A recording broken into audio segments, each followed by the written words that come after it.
All right, Louisiana is officially the first state in a long time who is now requiring a display of the Ten Commandments in school, in classrooms. Friends, we're going to take a listen to this because there's a lot of outcry and pushback against this. I have a thought on that. So we're going to listen to a news clip about this because some people say this is a violation of church and state. And I say, is it really? So first of all, let's begin by listening to CNN is going to have a discussion here, and we're going to share some thought at the end, which I thought was, okay, I mean, it's a lot of back and forth. But anyway, let's enjoy the show. Today, Louisiana became the first state in the country to require the Ten Commandments be on display in every public school classroom, from kindergarten to state-funded universities, under a bill signed by Republican Governor Jeff Landry. Under the new state law, which will take effect in 2025, the commandments must be poster size and in a large, easily readable font. In a joint statement, civil liberties groups and other opponents, including Americans United for Separation of Church and State, say they'll file a lawsuit challenging the law, calling it bluntly unconstitutional. Joining us now, proud son of Louisiana, Democratic strategist James Carville, and CNN senior political commentator Scott Jennings, who served in the George W. Bush administration. I should have said proud son of Carville, Louisiana. So, James, what do you make of this new law in your home state? Well, I think given the storm season is coming up, we don't need the Ten Commandments, we need the Hail Mary. It would be, much more appropriate for what we face with here in Louisiana. I don't know which one they're going to put up. There's 10 different versions of the Ten Commandments, and our schools are so underfunded that I'm not sure half the kids even know how to read them. But it's one of the dumbest waste of time I've ever seen in my life. The schools in Louisiana traditionally have.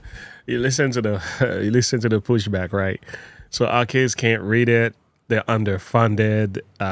Is the dumbest move to have the Ten Commandments in school.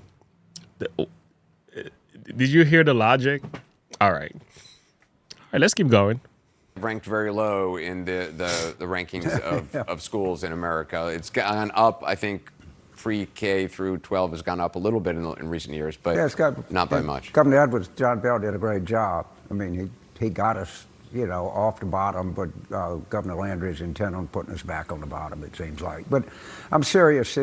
When I look at this storm season and this summer coming ahead, it's going to be a fundamentally different country come mid-October of this year. It's going to really be bad. Scott, I mean, is this a violation of the First Amendment's Establishment Clause, separation of church and state? I don't know. I mean, maybe not. I mean, that's for courts to decide. I don't have a particular problem with this. If somebody wants to hang up a piece of paper in a schoolroom that says, hey, kids, don't murder, don't steal, don't lie, and respect your parents, that doesn't bother me. I'm not out here crusading for it, and I certainly don't think public school teachers should be preachers, but these are the fundamental tenets of Western civilization. They kind of underpin, our entire criminal justice system. And look, if they're part of a historical display, if they're hanging up there next to the Constitution, the Mayflower Compact, the Declaration of Independence, I don't have a problem with it. I do think it's sort of amusing that there are people out here so enraged by this today who at the same time would love to use public schools and public libraries and other public facilities to distribute information that more matches their own agenda. So I mean, that's the end of the argument right there.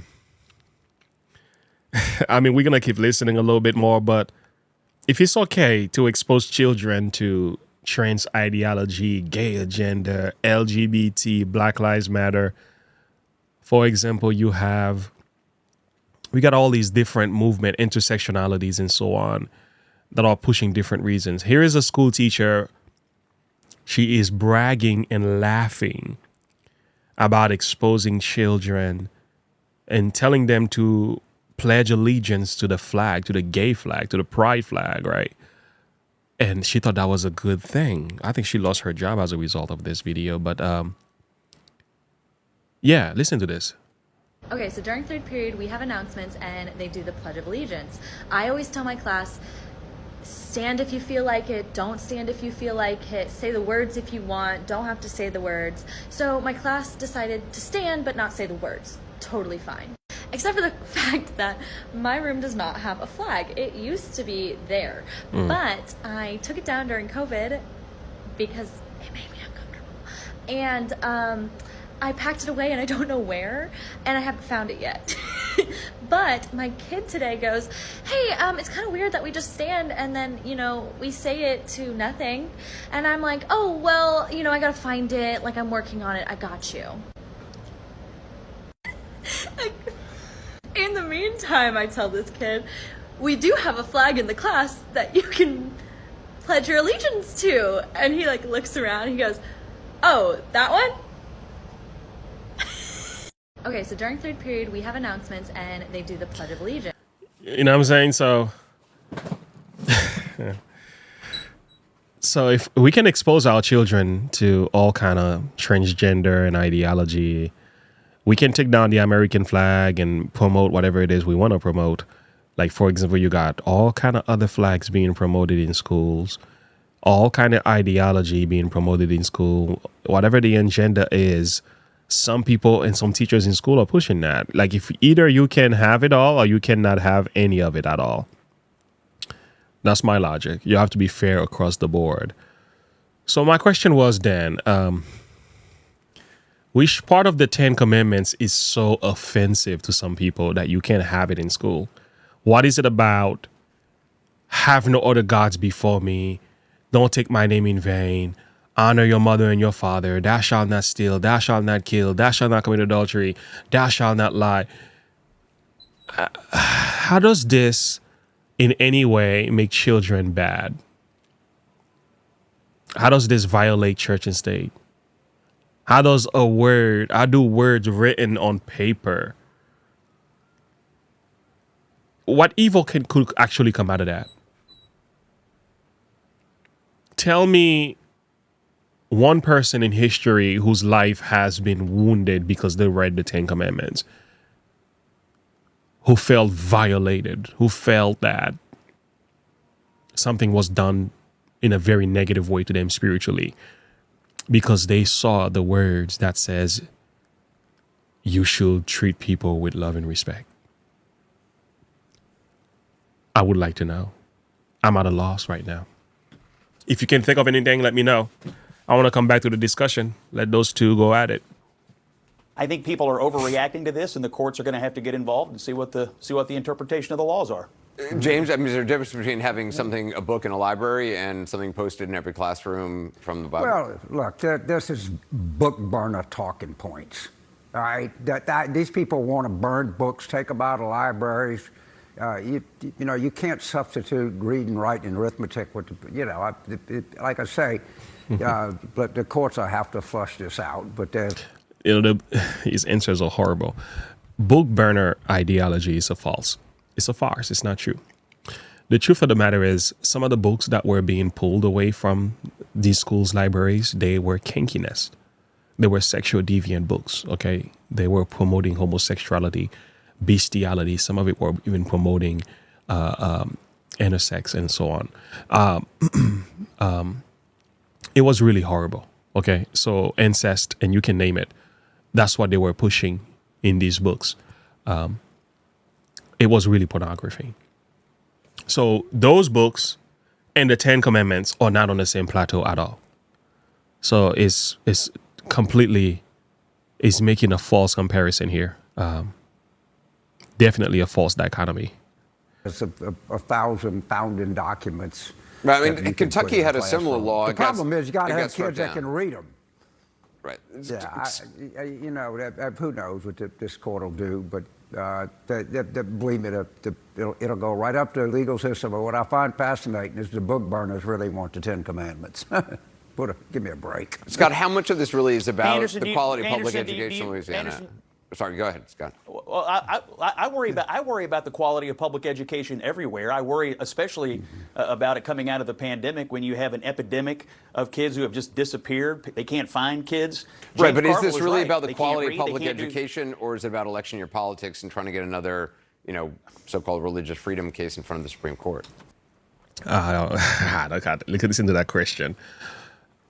I mean, does it matter? Like, at this point, does it matter? Why does promoting a religious value such as the law of God, why does that have to be a political thing? It doesn't have to be. It could simply be that our nation has completely lost it. If we can at least expose our children to the principles of God's law, there is a possibility some kids, although we know nobody can be saved by the law, but if you see the law, it does place a restraint on evil behaviors. Okay, so doesn't necessarily mean people are going to be converted and become Christians, holy, and pious. Doesn't necessarily mean kids are always going to do what is right. But there are some people who, once they see what the law of God says, they will think twice. God has a way of speaking to their hearts. Is there something bad about that? I still cannot find it. But I don't necessarily think teaching basic fundamental values of Western civilization is incongruent or in opposition to also having quality education in the school system. And if I might, I do respect the hell out of James Carville. He's a legend in our business and for people who do what I do. But you are not going to sit on this television tonight and call me a book burner.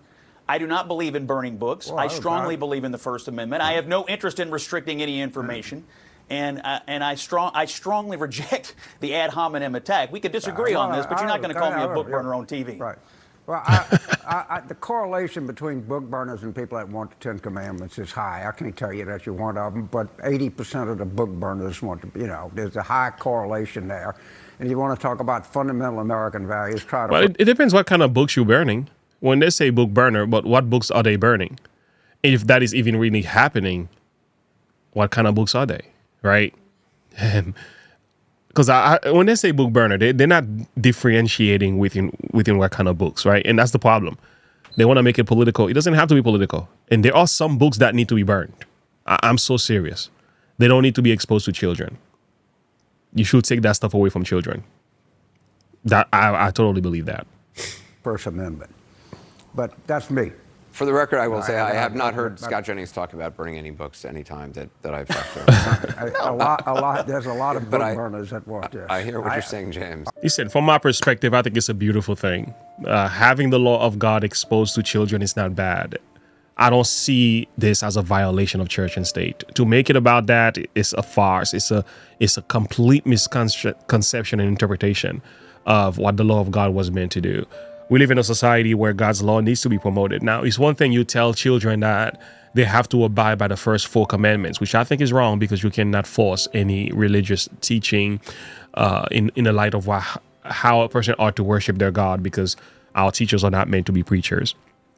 However, to tell kids to respect the last 6 commandments, not to kill, steal, commit adultery, honor your father and your mother, thou shalt not bear false witness, you should not covet. The world only becomes a better place by these principles, not a worse. That's my thought and perspective. I would like to hear from you. Where do you stand when it comes to this? And I think this is a good move. Like and subscribe to the page. Click the bell icon for more. Do you agree or disagree? Let's have the conversation below. Until next time, have a good one. Bye.